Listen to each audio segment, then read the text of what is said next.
दोस्तों, शिक्षक पात्रता परीक्षा से संबंधित टॉप 30 पेडागोगी के क्वेश्चन लेकर आज की इस वीडियो में आपका स्वागत है। दक्षता परीक्षा के लिए भी यह क्वेश्चन काफी इम्पोर्टेंट है, क्योंकि दक्षता परीक्षा में भी शिक्षण विधि से प्रश्न उठाए जाते हैं।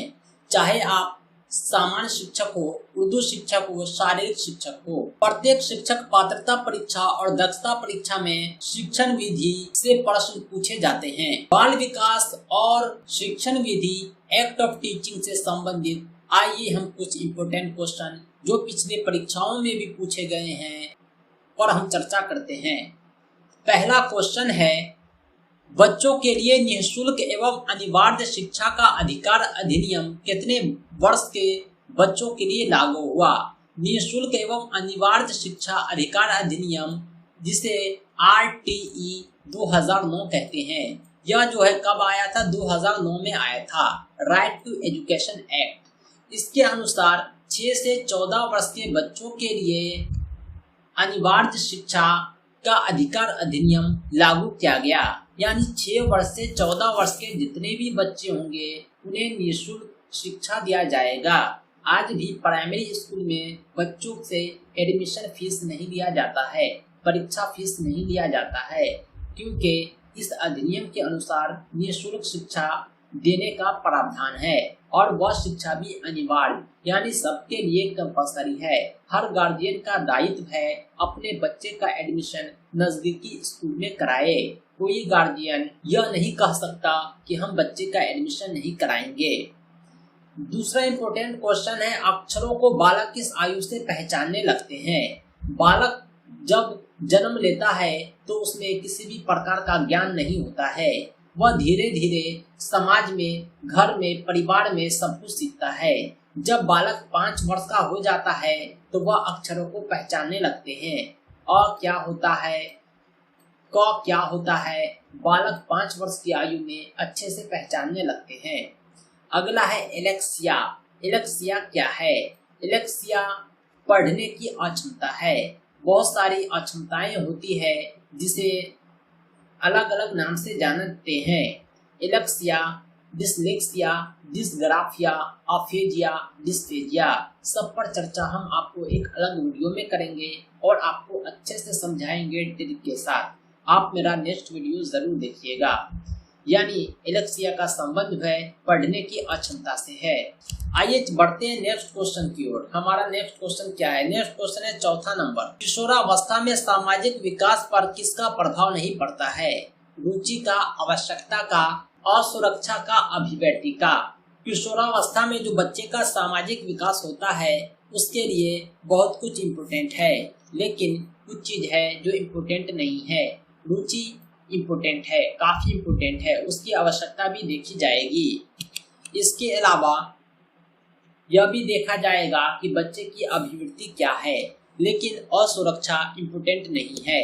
सही जवाब हो जाएगा ऑप्शन सी। 5वां क्वेश्चन है, किशोरावस्था में चरित्र निर्माण से जो अवस्था संबंधित है वह निम्न में से है। यानी चरित्र निर्माण बोलते हैं कैरेक्टर डेवलपमेंट। परंपराओं को धारण करने की अवस्था, आधारहीन आत्मचेतना अवस्था, आधारयुक्त आत्मचेतना अवस्था, स्व केंद्रित अवस्था। सही जवाब हो जाएगा आधारहीन आत्मचेतना अवस्था। किशोरावस्था में चरित्र निर्माण में इस अवस्था का काफी इम्पोर्टेंस है। नेक्स्ट क्वेश्चन है 6ठा नंबर, मानसिक विकास का संबंध नहीं है। मानसिक विकास का संबंध किससे है? विद्यार्थियों का वजन एवं ऊंचाई से क्या मानसिक विकास का संबंध है? जवाब होगा नहीं। विद्यार्थी के वजन ऊंचाई से मानसिक विकास का कोई संबंध नहीं है। आपने देखा होगा, छोटा बालक होता है, नाटा बालक होता है, क्या उसके पास बुद्धि नहीं होती है? बिल्कुल होती है। जरूरी नहीं कि जो जितना लंबा है उसमें उतना बुद्धि है, जो जितना भारी है उसमें उतना बुद्धि है, ऐसा नहीं है। बुद्धि और वजन से मानसिक विकास का कोई संबंध नहीं है। हाँ, मानसिक विकास का संबंध है तो तर्क एवं निर्णय से है, अवबोध की क्षमता से है, स्मृति के विकास से है। जिसका मानसिक विकास अच्छा होता है उसकी याददाश्त मजबूत होती है, वह तर्क वितर्क काफी आसानी से कर लेता है, उसमें किसी भी टॉपिक को रखने की क्षमता होती है, बोलने की दक्षता होती है। नेक्स्ट क्वेश्चन है हमारा 7वां नंबर, विकास में वृद्धि से तात्पर्य है। विकास में वृद्धि से तात्पर्य क्या है? ज्ञान में वृद्धि, संवेग में वृद्धि, वजन में वृद्धि, आकार, सोच समझ, कौशलों में वृद्धि। विकास में वृद्धि का तात्पर्य जो है वो है आकार, सोच समझ आदि कौशल में वृद्धि। नेक्स्ट क्वेश्चन है तनाव और क्रोध की अवस्था है। कौन सी अवस्था तनाव और क्रोध की अवस्था है? शैशवावस्था, बाल्यावस्था, किशोरावस्था, वृद्धावस्था।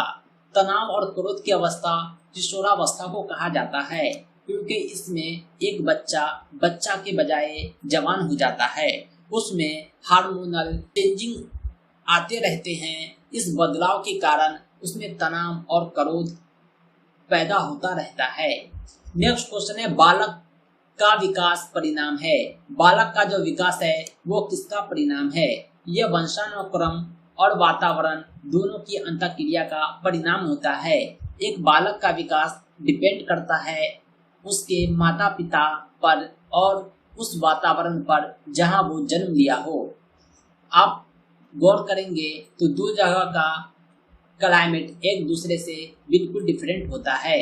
कश्मीर के क्लाइमेट की तुलना आप राजस्थान के क्लाइमेट से कर लीजिए, एक जगह ठंडी है एक जगह गर्मी है। यानी बालक का विकास जो है वंशानुक्रम वातावरण की अंतःक्रिया का परिणाम है। नेक्स्ट क्वेश्चन है श्याम पट पर लिखते समय सबसे महत्वपूर्ण क्या है? अच्छी लिखावट, लेखन में स्पष्टता, बड़े अक्षरों में लिखना, छोटे अक्षरों में लिखना। जब आप श्याम पट पर ब्लैक बोर्ड पर लिख रहे हैं उस समय आपकी अच्छी लिखावट सबसे महत्वपूर्ण है। आप जो है बड़े अक्षर में लिखें चाहे छोटे अक्षर में लिखें, लिखावट अच्छी होनी चाहिए ताकि पढ़ने में भी अच्छा हो। लेखन स्पष्ट भी सही जवाब दिखता है, लेकिन स्पष्ट लेखन के अलावा उसमें सुंदरता भी होनी चाहिए।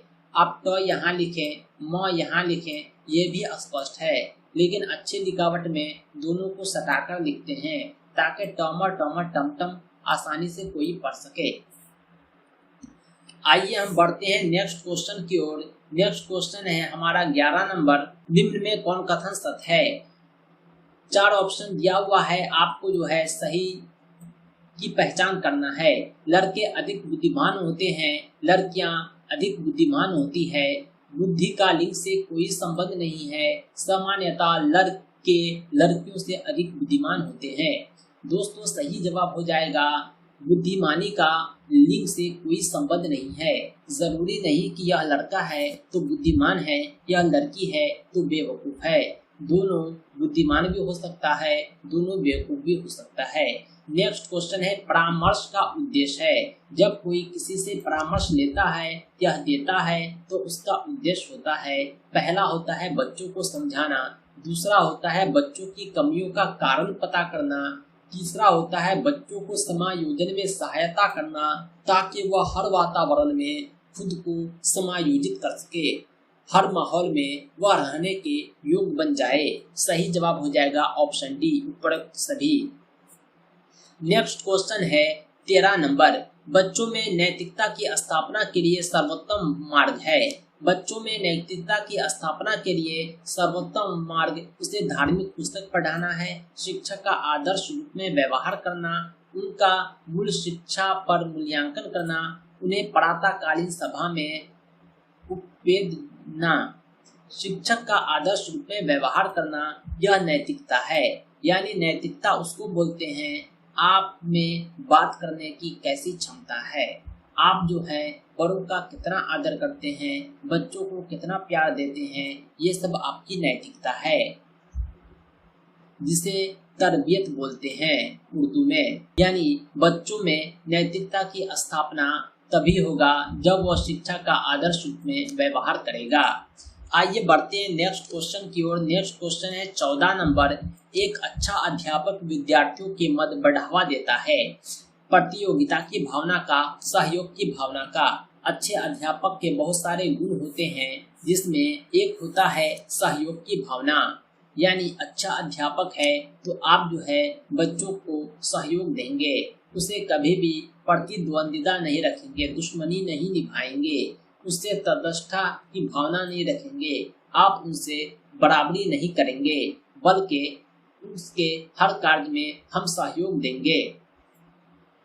नेक्स्ट क्वेश्चन है, शिक्षक का अति महत्वपूर्ण उद्देश्य है। शिक्षक का अति महत्वपूर्ण उद्देश्य क्या है? आजीविका कमाना यानी अपनी रोजी रोटी कमाना, दो पैसा कमाना, बच्चे का सर्वांगीण विकास करना, पढ़ना एवं लिखना सिखाना, बौद्धिक विकास। शिक्षक का अति महत्वपूर्ण उद्देश्य है बच्चों का सर्वांगीण विकास, यानी कोई बालक है उसका हर तरह से विकास करे। अगर वो शारीरिक रूप से कमजोर है तो उसके शरीर को हष्ट-पुष्ट बनाने का तरीका खोजे। अगर वह मानसिक रूप से कमजोर है या पढ़ना लिखना नहीं जानता है या हर तरह से उसके विकास की ओर हमें ध्यान देना है, तभी हम एक शिक्षक के कर्तव्य को अच्छे से निभा पाएंगे। नेक्स्ट क्वेश्चन है 16 नंबर, डैश तथा डैश की विशिष्ट अन्योन्य क्रिया का परिणाम विकास के विविध मार्गों और निष्कर्षों के रूप में हो सकते हैं। वंशानुक्रम, पर्यावरण, चुनौती, सीमाएं, स्थिरता, परिवर्तन, पोषण। वंशानुक्रम तथा पर्यावरण की विशिष्ट अन्योन्य क्रिया का परिणाम विकास के विविध मार्गों के निष्कर्ष के रूप में हो सकते हैं। व्यक्तित्व का विकास जो होता है वो दो चीज का परिणाम होता है, एक वंशानुक्रम, दूसरा पर्यावरण, जिसे वातावरण भी कहते हैं।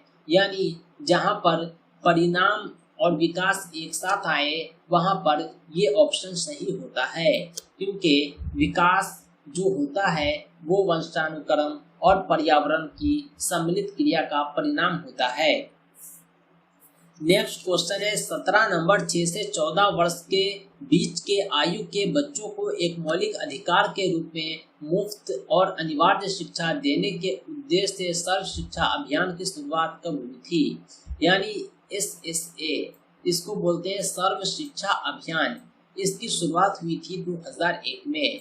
इसका उद्देश्य था 6 से 14 वर्ष की आयु के बच्चे को मुफ्त एवं अनिवार्य शिक्षा देना, यानी शिक्षा को एक मौलिक अधिकार के रूप में लागू किया गया। अब हम बढ़ते हैं नेक्स्ट क्वेश्चन की ओर। 18 नंबर क्वेश्चन है, स्तरीय गुणवत्ता शिक्षक शिक्षा के लिए पाठ्यक्रम ढांचा राष्ट्रीय अध्यापक शिक्षा परिषद द्वारा डैश में निकाला गया। स्तरीय गुणवत्तापूर्ण शिक्षक शिक्षा के लिए पाठ्यक्रम ढांचा जो है 1998 में निकाला गया था, जिसे NCTE ने निकाला था, राष्ट्रीय अध्यापक शिक्षा परिषद। राष्ट्रीय अध्यापक शिक्षा परिषद द्वारा यह जारी किया गया था। नेक्स्ट क्वेश्चन है 19 नंबर, निम्नलिखित में कौन सा महत्वपूर्ण प्रभाव शिक्षण की प्रभावकारिता पर निर्भर करती है? विद्यालय की संरचना, शिक्षकों को विषय की समझ, शिक्षक की योग्यता, शिक्षक की लिखावट। यानी वह महत्वपूर्ण प्रभाव कौन है जो शिक्षण की प्रभावकारिता पर निर्भर करती है। शिक्षक को विषय की जितनी समझ होगी उतना ही शिक्षण प्रभावी होगा। कोई शिक्षक विषय पर कितना पकड़ रखता है उसका शिक्षण उतना ही प्रभावी होता है। सही जवाब हो जाएगा ऑप्शन बी। नेक्स्ट क्वेश्चन है 20 नंबर, शिक्षक निम्नलिखित के लिए शिक्षण संबंधी सहायता सामग्री का उपयोग करते हैं? छात्रों को प्रभावित करने के लिए, शिक्षक को रोचक बनाने के लिए, छात्रों को एकाग्रचित्त बनाने के लिए, छात्रों के अंदर शिक्षण रखने के लिए। यानी शिक्षण संबंधी सहायक सामग्री जिसे TLM कहते हैं, टीचिंग लर्निंग मटेरियल। एक शिक्षक इसका उपयोग तभी करता है जब वह शिक्षण को रोचक बनाना चाहता हो, ताकि बच्चे आसानी से समझ सके, पढ़ सके, कोई बात वह आसानी से याद कर सके, वह चैलेंज दे सके कि हमने जो पढ़ाया है इसे तुम भूलकर दिखा दो। नेक्स्ट क्वेश्चन है 21 नंबर, यदि बुलाए जाने पर कुछ छात्रों के माता पिता अभिभावक आकर शिक्षक से नहीं मिलते हैं तो शिक्षक को क्या करना चाहिए? एक शिक्षक जो है जो बच्चों के गार्जियन को बुलाता है, लेकिन छात्र के माता पिता अभिभावक जो है शिक्षक से आकर नहीं मिलते हैं, तो शिक्षक का यह कर्तव्य है कि वह जाकर उनसे खुद मिले। नेक्स्ट क्वेश्चन है 22 नंबर, पाठचर्या निर्माण को कार्य माना जाता है। पाठचर्या निर्माण जो है किस प्रकार का कार्य है? एक नेमी कार्य है विशेषज्ञता वाला कार्य है, अत्यधिक विशेषज्ञता का कार्य है, एक महत्वपूर्ण कार्य है। दोस्तों, पाठचर्या किसी भी परीक्षा के लिए सिलेबस काफी इम्पोर्टेंट होता है। सिलेबस ही डिफाइन करता है कि बच्चे को क्या पढ़ना है, कैसे पढ़ना है, यानी कौन कौन चीज ज्यादा आवश्यक है, अत्यंत आवश्यक है, यह सिलेबस ही डिफाइन करता है। यानी सिलेबस निर्माण का कार्य एक विशेषज्ञता का कार्य नहीं बल्कि अत्यधिक विशेषज्ञता का कार्य है। नेक्स्ट क्वेश्चन है 23 नंबर, विद्यार्थियों की प्रशंसा की जानी चाहिए। विद्यार्थियों की प्रशंसा आप कब करेंगे? एकांत में करेंगे, अलग से करेंगे, लोगों के बीच करेंगे, व्यक्तिगत रूप से करेंगे। अगर कोई छात्र है जो योग्य है, अच्छा प्रदर्शन करता है, तो आपको चाहिए कि लोगों के बीच उसकी प्रशंसा करें। नेक्स्ट क्वेश्चन है 24 नंबर, निम्नलिखित में से क्या उस ढांचे या रेंज को सूचित करता है जिसके भीतर किसी योग्यता या गुण के लिए किसी व्यक्ति के प्रवीणता स्तर पर फैसला किया जाता है? पहला ऑप्शन है ग्रेड, अंक, ग्रेड एवं अंक दोनों। यानी वह रेंज कौन सा है, किसी योग्यता या गुण के लिए व्यक्ति की प्रवीणता स्तर पर फैसला किया जाता है, वह है ग्रेड। पहले परीक्षा होता था, अब जो है परीक्षा को समाप्त किया गया, मूल्यांकन को लागू किया गया है। यानी मूल्यांकन का अर्थ ये होता है कि इसमें कोई फेल नहीं होगा, हर कोई पास हो जाएगा। परीक्षा में फेल होता था तो बच्चों के उस गुण का मूल्यांकन नहीं हो पाता था जो परीक्षा में सम्मिलित नहीं रहते थे। यानी ग्रेड जो है व्यक्ति के प्रवीणता स्तर पर फैसला करती है। बच्चे के अंदर कौन से गुण हैं, यह ग्रेड ही निर्धारित करता है। छात्रों को अलग अलग ग्रेड में बांटकर आप उसकी प्रवीणता स्तर को डिफाइन कर सकते हैं। बढ़ते हैं नेक्स्ट क्वेश्चन की ओर। 25वां क्वेश्चन है, अनुसंधान से पता चलता है कि हमारी पढ़ाई का %% हिस्सा दृश्य एवं श्रवण अंगों के माध्यम से ग्रहण किया जाता है। यानी हम जो कुछ भी पढ़ते हैं उसका 85% हिस्सा जो है दृश्य एवं श्रवण अंगों के माध्यम से ग्रहण करते हैं। यानी हम कान से सुनकर, आंख से देखकर हम जो है सीखते हैं। इसीलिए टीचिंग लर्निंग मटेरियल में ऑडियो विजुअल एड्स को काफी जगह दिया गया है। बहुत सारे ऑडियो विजुअल एड्स होते हैं जिसकी चर्चा भी हम अलग से करेंगे। दोस्तों, नेक्स्ट क्वेश्चन है 26 नंबर, वर्ग कक्षा के माहौल में एक सकारात्मक पढ़ाई वातावरण स्थापित और मजबूत करने के अधिकार को निश्चय अनुशासन करता है, वह है बढ़ावा देता है। वर्ग कक्षा के माहौल में जो सकारात्मक पढ़ाई का वातावरण होता है। क्वेश्चन नंबर 27 है, जब किसी शिक्षक पर पदाधिकारी हावी होते हैं या अन्य कार्य करने के लिए विवश किया जाता है तो उसके कार्य करने की क्षमता क्या बढ़ जाती है या घट जाती है या आंशिक रूप से बढ़ती है या अप्रभावी रहती है? कोई शिक्षक है, कक्षा में कार्य कर रहा है, अगर कोई अधिकारी बीडीओ, डीपीओ, डीईओ, डीएम आकर उसके ऊपर हावी हो जाता है तो ऐसी अवस्था में मनोवैज्ञानिक तौर पर वह शिक्षक नर्वस हो जाएगा, उसके कार्य करने की क्षमता घट जाएगी। बेहतर यह है कि शिक्षक को उसका कर्तव्य स्वतंत्र रूप से निभाने दिया जाए। यह नियम जो है बच्चों पर भी लागू होता है। अगर गार्जियन या शिक्षक बच्चे को फोर्स देते हैं, उस पर प्रेशर डालते हैं तो वह एग्जाम में अच्छे नंबर नहीं लाते हैं। नेक्स्ट क्वेश्चन है 28, छात्रों के सही मूल्यांकन के लिए निम्नलिखित में किस विधि का प्रयोग किया जाना चाहिए? छात्रों के सही मूल्यांकन के लिए रचनात्मक मूल्यांकन करना चाहिए या सतत मूल्यांकन करना चाहिए या कोर्स के अंत में मूल्यांकन होना चाहिए, प्रत्येक छमाही पर मूल्यांकन होना चाहिए? छात्रों के सही मूल्यांकन के लिए बेहतर है कि सतत मूल्यांकन हो। सतत मूल्यांकन का अर्थ होता है कि कक्ष में ही लगातार मूल्यांकन होना चाहिए। सरकारी विद्यालय में सरकार के आदेशानुसार प्रत्येक महीने मूल्यांकन होता है। प्रत्येक महीने की जो अंतिम तारीख होती है उसमें परीक्षाएं ली जाती है। यह परीक्षा मूल्यांकन के रूप में होती है। छात्रों के अलग अलग गुणों पर गौर करके उसका मूल्यांकन इवैल्यूएशन किया जाता है। ये इवैल्यूएशन काफी इम्पोर्टेंट है और इसी आधार पर उसकी प्रगति निर्धारित होती है। यानी सतत मूल्यांकन काफी इम्पोर्टेंट है छात्रों के सही मूल्यांकन के लिए। अब हम बढ़ते हैं नेक्स्ट क्वेश्चन की ओर। नेक्स्ट क्वेश्चन है 29।